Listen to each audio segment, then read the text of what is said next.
ইস কতখান কষ্ট।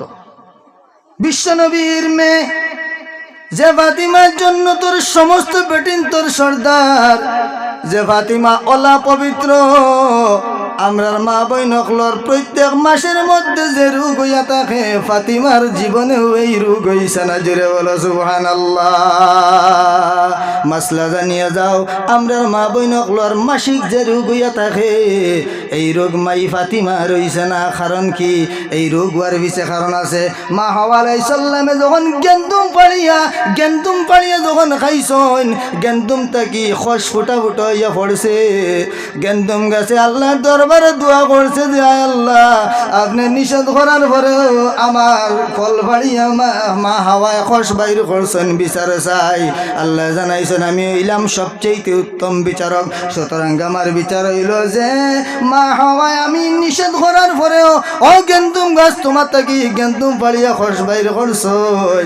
এই মা হাওয়ার তাকে লইয়া কিয়ামত পর্যন্ত যত নারী আইবা প্রত্যেক মাস 3 দিন থেকে লইয়া 10 দিন পর্যন্ত খস বাইর হইব।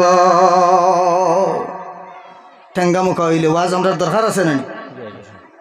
তখন সারারে ভাইল বেমারে মা হাওয়া আলাইহিস সালাম থেকে লইয়া কিয়ামত পর্যন্ত যত নবীগণের বিবি নবীগণের মেয়ে, যত অলিগণের বিবি অলিগণের মেয়ে সমস্তর বেমারে ভাইল, মাই ফাতিমার এখানে ভাইল না। কারণ মাই ফাতিমা জান্নাতের মধ্যে মা হাওয়া আলাইহিস সালামেরও সর্দার তাকবা। জুড়ে বলো সুবহানাল্লাহ।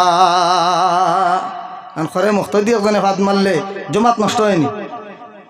আজকে মাগরিবের নামাজ পড়ছি, আমার মৌলানা সাহেব পড়াইছেন, আমরা 5 জন যদি বাড়িয়ে যাইতাম কি জমাত নষ্ট হইল নিয়ে। কিন্তু তাইন খালি কুটিমুটি করে বাইও ছাড়িয়ে দিলে সব ব্রেক। ইমাম মাই ফাতিমা, জান্নাতের ইমাম হইলা মাই ফাতিমা, আর জান্নাতের মুক্তদি হইলা মা হাওয়া আলাইহিস সালাম।